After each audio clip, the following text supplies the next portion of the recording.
Welcome to The Nation ASEAN Plus. I'm Jessie CHAHAL at Wisma Bernama in Kuala Lumpur, the home of Malaysia's national news agency.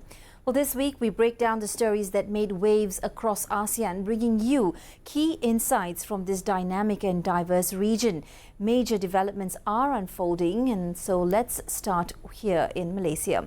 Prime Minister Anwar Ibrahim says that Thailand and Cambodia have agreed to attend an ASEAN Foreign Ministers meeting in Kuala Lumpur come December 22nd. A Malaysia and ASEAN-led effort to ease border tensions. He said the proposed meeting would enable ASEAN to deliberate collectively, establish facts and push for an immediate truce. Anwar noted that ASEAN leaders remain in close contact and expressed cautious optimism, adding both countries have agreed to the deployment of an ASEAN observers team. Well, he's also added that Malaysia's engagement would continue across multiple channels, including communications between leaders, foreign ministers and respective chiefs of armed forces. Well, Prime Minister Anwar Ibrahim said the recent cabinet reshuffle was aimed at leadership regeneration with greater emphasis on younger leaders while maintaining political stability in the unity government. He noted that several newly appointed ministers and deputy ministers are from the second and third generation of leadership, mostly in their 30s and 40s. Anwar said the move reflects confidence in the coalition's strength and supports improving administrative efficiency as well as policy implementation. Well, still with the Prime Minister, he's criticised those questioning Malaysia's assistance to Gaza, saying such views lack humanitarian values. Malaysia has channeled about 100 million ringgit in humanitarian aid to Gaza over the past 2 to 3 years, even as peace initiatives were undertaken by the US President Donald Trump. Anwar said that the assistance was extended on humanitarian grounds due to the continued violations by the Israeli regime of ceasefire agreements and crimes committed against the Palestinian population. The Prime Minister also reaffirmed Malaysia's commitment to supporting Gaza through humanitarian assistance as well as political advocacy, adding he had explained Malaysia's position respectfully to the US President during discussions. Well, the Deputy Prime Minister, Dr. Ahmad Zahid Hamidi, said Malaysia aims to achieve 100 billion ringgit in national franchise sales by the year 2030. He said the target is attainable provided the franchise industry sustains an annual growth rate of between 8 to 10% while aggressively expanding into international markets. Malaysia plans to anchor this expansion through the proposed establishment of an ASEAN franchise gateway. That's a strategic initiative aimed at positioning the country as the launchpad for franchise growth across Southeast Asia. Well, ASEAN, of course, with a combined population of more than 680 million consumers and a rapidly expanding middle class, presents vast opportunities for Malaysian brands seeking regional and global scale. Well, moving on, South Korea has viewed Malaysia as a strategic gateway to ASEAN, reflecting its growing importance in Seoul's regional engagement. The South Korean ambassador to Malaysia, Yeo Seong-bae, says Malaysia's central role in ASEAN strategic location, linking the Indian and Pacific Oceans, makes it a natural partner for outreach to Southeast Asia. He's added that Malaysia's connectivity, balanced diplomacy and economic strength position it well to link Korean businesses with ASEAN's expanding markets. Well, for Malaysia, being regarded as a gateway to ASEAN reflects its aspiration to play a proactive regional role, leveraging its position to attract investments, expand partnerships, as well as contribute to long-term regional prosperity and stability. Well, next, Malaysia's gig economy has performed better this year, driven by positive economic momentum and the passage of the Gig Workers Bill 2025. The bill formally recognizes and gives more protection to the 1.2 million gig workers who have emerged to become an essential part of the economy. Once enacted, the law will mandate written contracts, establish dispute resolution mechanisms, and improve access to social protection. Malaysia now stands among the few countries with legislation specifically designed for gig workers. Well, according to the Department of Veterinary Services, Malaysia remains free from what is known as the PPR or Peste des Petits Ruminants and is seeking international recognition of its PPR-free status from the World Organization for Animal Health or the WOAH. The disease recently broke out in Vietnam, prompting the WOAH to urge ASEAN countries to boost preparedness, biosecurity and awareness of PPR.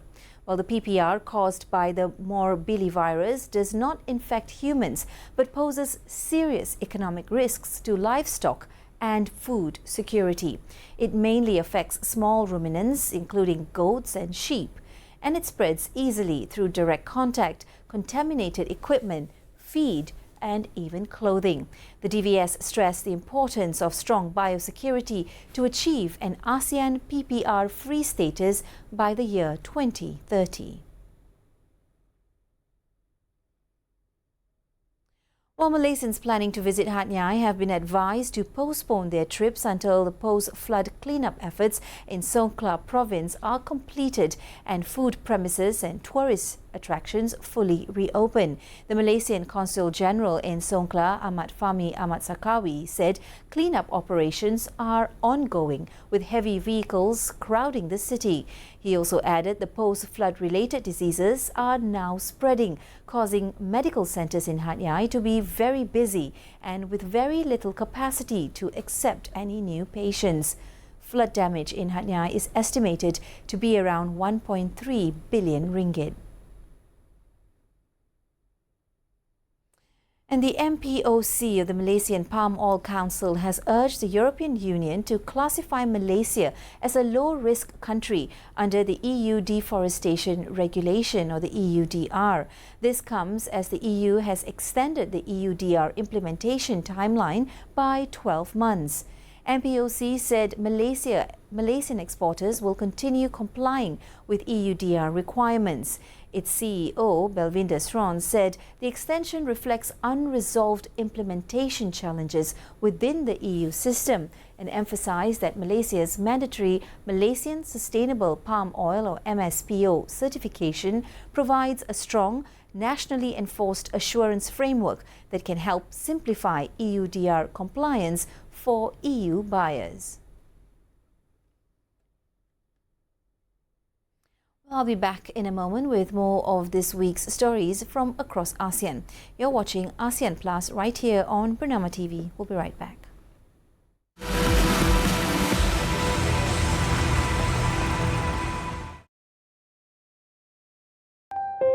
Dari kecil, aku belajar satu perkara dari mak.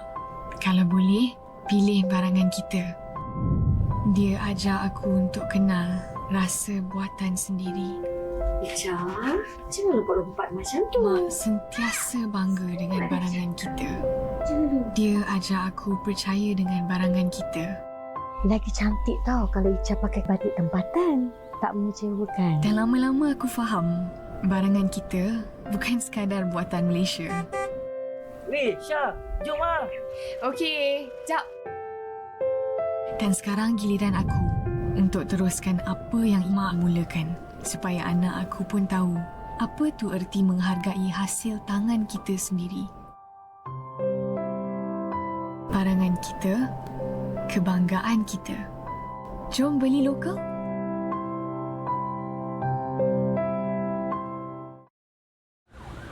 Duduk Syabik. Ni tentang kes Aiman yang bawa selian aku tu. Sekarang EAIC sedang buat siasatan. Kebetulan HQ hantar kau untuk uruskan kes ni. Habis tu anak saya tolong apa? Ini file tentang kes tu. Aku nak kau ubah maklumat dalam ni supaya kita semua nampak tak bersalah. Dan kalau kau jumpa apa-apa bukti dalam ni, kau hapus saja.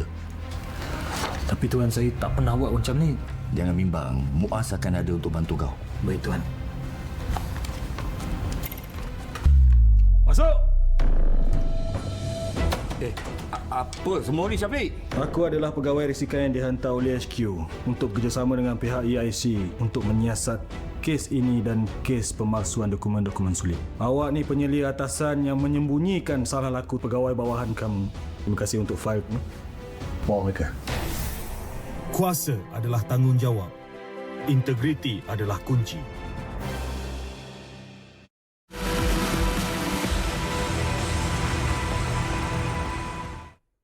Welcome back. We continue the Nation ASEAN Plus with Singapore now, where the Chinese Vice Premier Ding Shuixiang called for stronger cooperation with Singapore during a meeting with the Singaporean Deputy Prime Minister Gan Kim Yong in southwest China's Chongqing municipality. Ding said China-Singapore ties have benefited from strategic leadership guidance and urged deeper mutual trust and respect for core interests. Gan reaffirmed Singapore's support for the One China principle and closer engagement. The two co-chaired key bilateral mechanism meetings, reviewed cooperation progress and agreed to deepen development alignment as well as to upgrade major projects.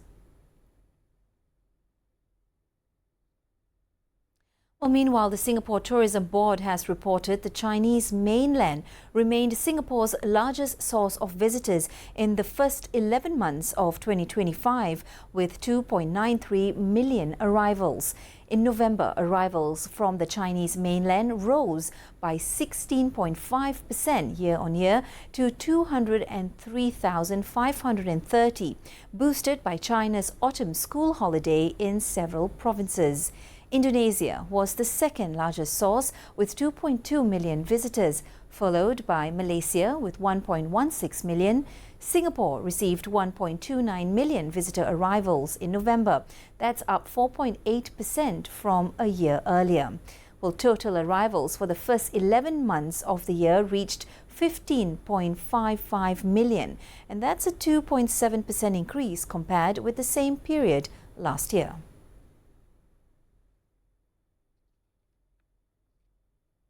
Well, in Thailand, the small town of Phuket on the Thailand-Cambodia border has come to a standstill since clashes reignited in the early morning, disrupting trade and daily life. The Phuket crossing, which is the largest land border gateway between the two Southeast Asian countries, is now quiet, with only military and police forces present.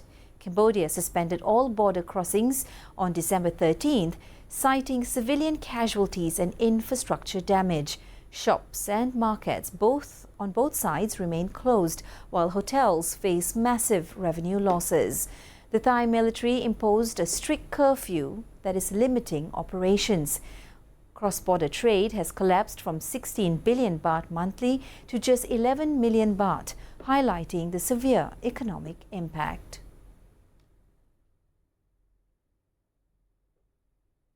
Meanwhile, a halt in fuel shipments through the Laos-Thailand border is expected to hurt truck drivers' income as earnings deepen on the number of trips. Thailand's military said on Monday that it had stopped the shipments passing through a border checkpoint with Laos over fears they were being diverted to Cambodia amid ongoing clashes along the 817-kilometre Thai-Cambodia border.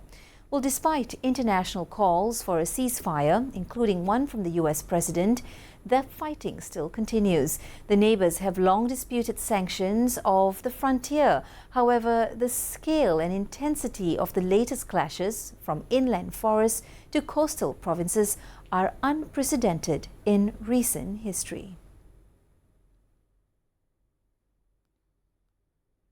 In the meantime, a former Thai foreign minister has urged both Thai and Cambodian leaders to find a way to resolve their differences through talks and not on the battlefield. Well, he also believes that China could be in a unique position to serve as a mediator given its strong ties with both countries. The people must be the priority. not the victory or losses on the battlefield, is detrimental and destructive to all.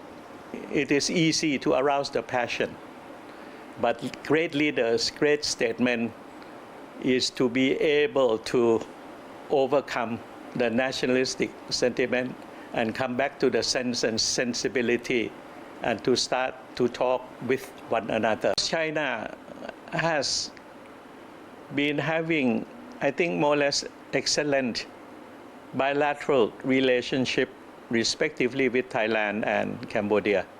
So China is in a very unique and great position to bring the two sides, Cambodia and Thailand, together. A Chinese Foreign Ministry spokesman recently said China supports direct dialogue and consultation between the two countries, as well as the efforts of ASEAN and Malaysia in particular to promote peace talks and the pursuit of a mutually acceptable solution within the ASEAN framework.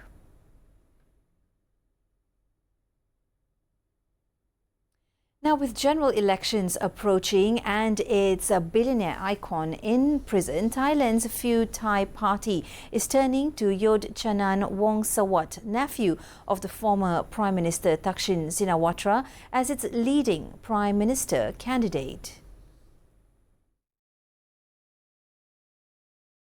First of all, it's time to move Thailand forward. Okay, so that would be mandatory. And the second thing is right now we on the intersection of making the new decision. So as a candidate for the Prime Minister, you have two choices. You would go for the same system or you would move forward for the new system with science and technology need to embed into every growth engine of the country.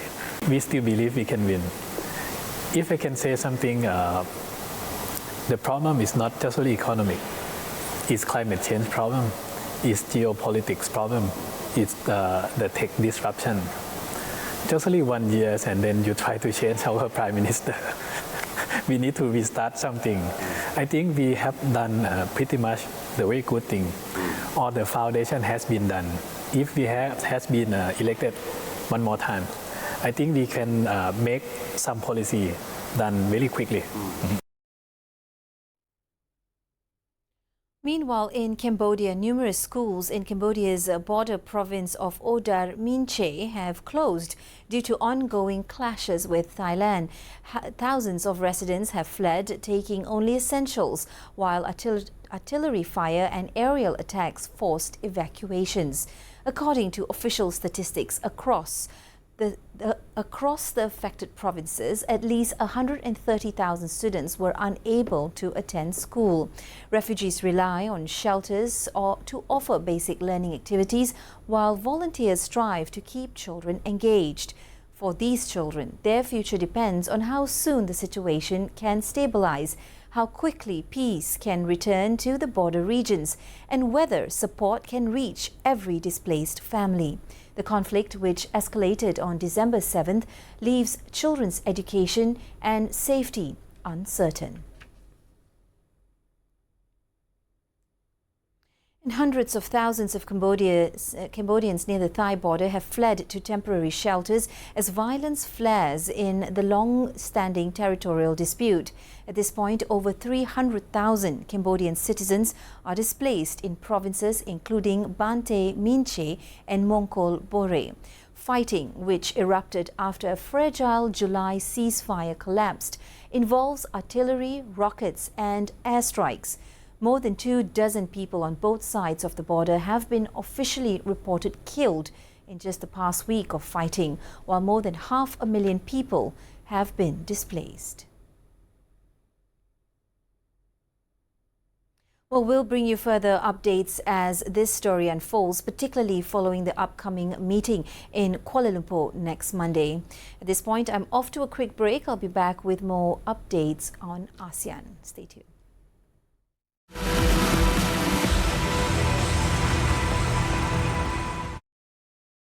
Hidup ini seperti jengga, rapuh jika tersalah langkah, teguh jika bijak menyusun. Aku berjanji untuk berjaya. Oh, ayah!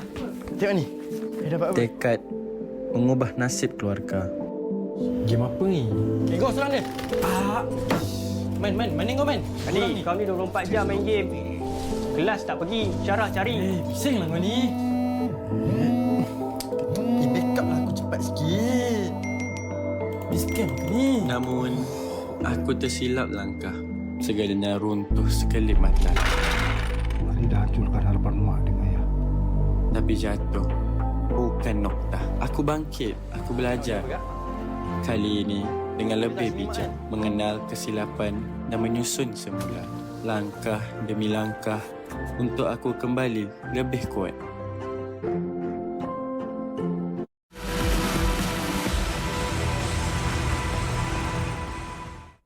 Well, thanks for staying on the Nation ASEAN Plus. In Indonesia now, the country's coordinating Minister for Food Affairs says Indonesia's ban on rice imports has contributed to a decline in global rice prices.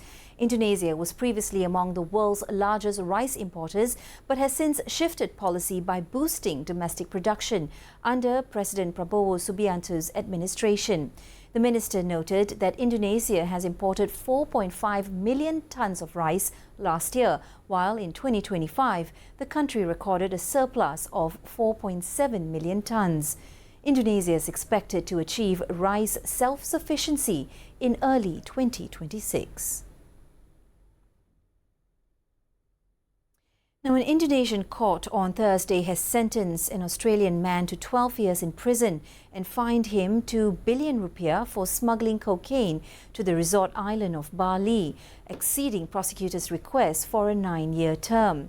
Lamar Aaron Achi, age 43, was arrested in May after police raided his rented home near Kuta Beach and seized 1.7 kilograms of cocaine packed in 206 clip plastic bags, along with a digital scale and phone. Authorities said the drugs were linked to suspicious packages mailed from England.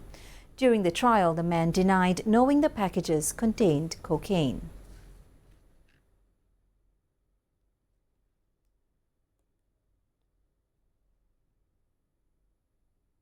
Now, in other news, Vietnam's total import-export revenue is projected to hit a record $920 billion in 2025.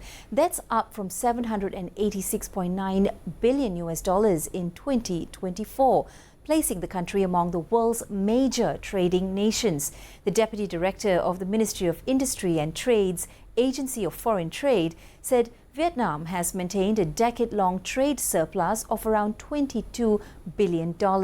He's warned that export growth faces challenges, including heavy reliance on foreign invested firms, low domestic value addition, global uncertainty, and stricter sustainability standards. In the Philippines, its Agriculture Department, or DA, says efforts on tariffs on imported rice will increase to 20% from the current 15% on January 1st next year. This comes as the government prepares for the resumption of rice importation next year, which is currently halted to protect the income of local palay or unhusked rice farmers during the wet harvest season. Its Secretary Tiu Laurel Jr. says the tariff increase reflects several realities, which are the peso depreciation and potential higher global prices. Tiu Laurel also urged local rice importers to diversify their supplies and consider other international sources.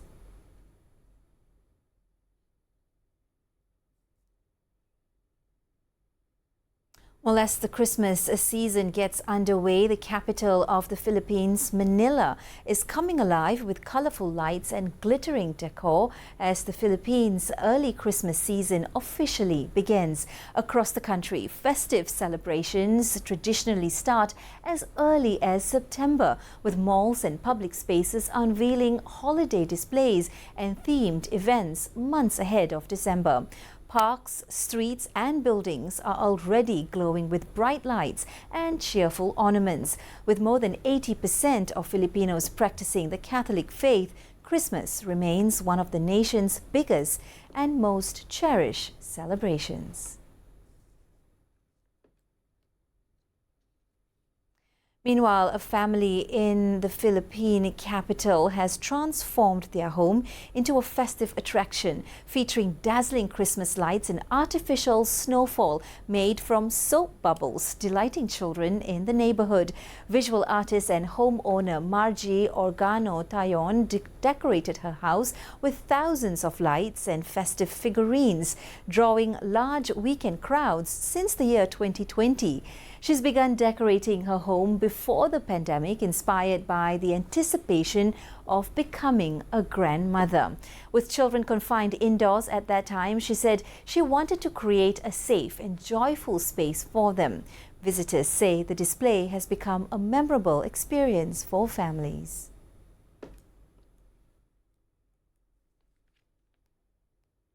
Well, that has been your weekly roundup of ASEAN news. For more updates on ASEAN developments, do visit the ASEAN page on bernama.com. I'm Jessie CHAHAL. This has been The Nation ASEAN Plus. Thanks for watching and have a great weekend.